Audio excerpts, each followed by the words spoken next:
আসসালামু আলাইকুম। আশা করি সবাই ভালো আছেন। মোহাম্মদ রফিকুল ইসলাম লার্নিং লাইন একাডেমির পক্ষ থেকে আপনাদের সবাইকে শুভেচ্ছা জানাচ্ছি।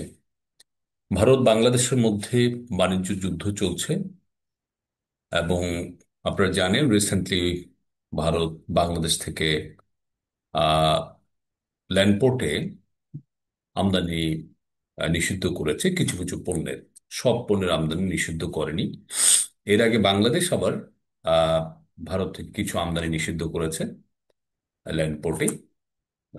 সেই বিষয়টা নিয়ে আমরা কথা বলবো এবং এই ব্যান পাল্টা ব্যানের কারণে যে আমাদের ইকোনমির উপরে কিরকম একটা ইম্প্যাক্ট আসছে সেটা আমরা আজকে আলোচনা করতে চাই। আমরা প্রথমে যে বিষয়টা আলোচনা করব সে বিষয়টা হলো যে ভারত সম্প্রতি বাংলাদেশ থেকে কি কি বিষয়ের আমদানি নিষিদ্ধ করেছে। 17ই মে 2025 ভারতের ভারতীয় কর্তৃপক্ষ এরকম একটা সিদ্ধান্ত নেয়। সেখানে আমরা জানি সকল ধরনের রেডিমেড গার্মেন্টস বাংলাদেশ থেকে আমদানি নিষিদ্ধ করেছে ভারত। প্রসেস ফুডস আমদানি নিষিদ্ধ করেছে, যেমন চিপস, স্ন্যাক্স, বিস্কিটস, এগুলো। তারপরে ফ্রুটস বা ফ্রুট ফ্লেভার্ড যে ব্যাপার যেগুলো আছে, পানীয় যেগুলো আছে সেগুলো, ড্রিঙ্কস, কার্বোনেটেড ড্রিঙ্কস আমদানি নিষিদ্ধ করেছে। Cotton and cotton yarn Bangladesh থেকে আমদানি নিষিদ্ধ। Finished plastic and PVC goods এবং উডেন ফার্নিচার, এগুলো সড়ক পথে আমদানি নিষিদ্ধ।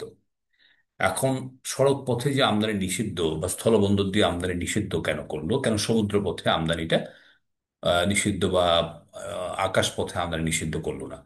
কারণ ভারত বাংলাদেশের সাথে এই পণ্যগুলো এবং যে পণ্যের ট্রেড হয় তার 85%-এর চেয়েও বেশি আমদানি রপ্তানি কিন্তু স্থলবন্দর দিয়ে। অর্থাৎ স্থলবন্দরের আমদানিটা যদি নিষিদ্ধ হয় তাহলে অলমোস্ট এই পণ্যগুলো বাংলাদেশ থেকে রপ্তানি বা ভারতীয় আমদানিকারকদের আমদানি বাংলাদেশ থেকে বন্ধ হয়ে যাবে। অতএব এই জায়গাটায় স্থলবন্দরকে বেছে নেওয়া হয়েছে। তবে এর বাইরে কিছু এক্সেপশন আছে, যেমন মাছ বাংলাদেশ থেকে আমদানি করতে পারবে ভারতীয়রা, এলপিজি গ্যাস আমদানি করতে পারবে, এডিবল অয়েলস আমদানি করতে পারবে সড়ক পথে।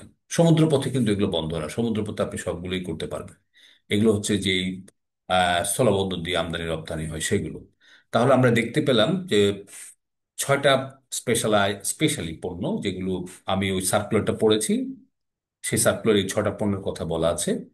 এবং সেখানে একটা কথা বলা আছে, সকল এইচএস কোডের রেডিমেড গার্মেন্টস, অর্থাৎ স্থলবন্দর দিয়ে আমাদের যে তৈরি পোশাক ভারত রপ্তানি হয় সেটা একেবারেই আহ, বন্ধ হয়ে আছে। শুধু দুটো বন্দর সেখানে উল্লেখ আছে, সমুদ্র বন্দর, সেই সমুদ্র বন্দর দিয়ে শুধু এক্সপোর্ট হতে পারবে বাংলাদেশ থেকে বা ভারতীয়রা আমদানি করতে পারবে।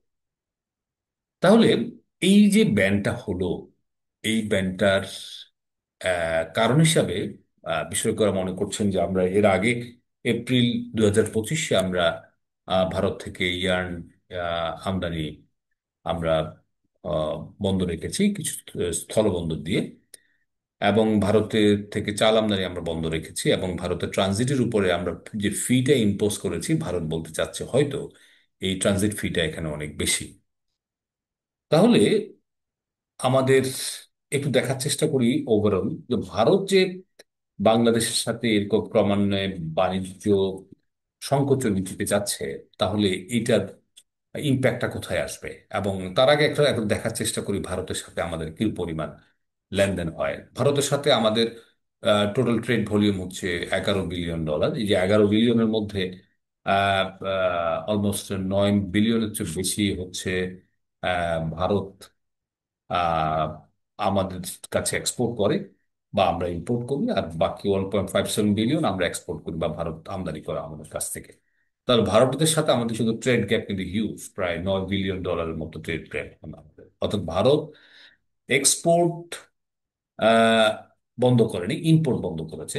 কারণ আর আমরা, তাহলে ভারত কিন্তু যে পরিমাণ আমদানি বাংলাদেশ থেকে করে সেই পরিমাণ আমদানির মধ্যে প্রায় $800 মিলিয়ন বা বা 2 বিলিয়নের মধ্যে $800 মিলিয়ন কিন্তু তারা কিন্তু এই এম্বার্গো দিয়ে কিন্তু বন্ধ করে দিয়েছে। তাহলে দেখেন ভারতের সাথে এমনি হিউজ ট্রেড গ্যাপ, এই ট্রেড গ্যাপটা আরো বড় হবে। তো আমরা এটাতে দেখেন, আমাদের 86% ভারতে যায় স্থলবন্দর দিয়ে, 13% যায় আপনার নৌপথে বা সমুদ্র পথে, আর বাকিটা যায় আকাশ পথে। তাহলে এই যে একটা ট্রেড গ্যাপ, এতে আমাদের দেশে কি সমস্যা হতে পারে? সমস্যা হতে পারে, যেহেতু আমাদের $2 বিলিয়ন এক্সপোর্ট মার্কেট। আমাদের প্রথম কথা হচ্ছে $2 বিলিয়ন এক্সপোর্ট মার্কেট আমরা হারাবো, হয়তো বা কমবে। ইম্পোর্টটা ডিসরাপ্টেড হবে, কারণ যে এসেনশিয়াল র মেটেরিয়ালস যেগুলো আমরা ভারত থেকে পেতাম, সেগুলো এখন অনেক দূর থেকে আনতে হতে পারে। ফরেন রিজার্ভের মধ্যে একটা বড় ধরনের ইম্প্যাক্ট আসবে, যে $2 বিলিয়ন পার্শ্ববর্তী দেশে আমরা এক্সপোর্ট করতাম, সেখান থেকে আমাদের ফরেন এক্সচেঞ্জ আর্নিংসটা কমে যাবে। ইনফ্লেশন হতে পারে, কারণ আমি স্মল সাপ্লাই চেইনটা হঠাৎ করে যখন ডিসরাপ্টেড হয়, তখন ক্রাইসিস বেড়ে যায় পণ্যের। সেই কারণে এই ক্ষেত্রে ইনফ্লেশনটা হতে পারে, জব লস হতে পারে।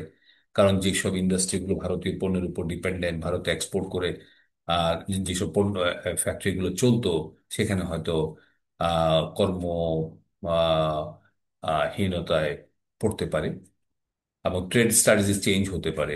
এবং এই হচ্ছে আমাদের ম্যাক্রো ইকোনমিক ইম্প্যাক্ট।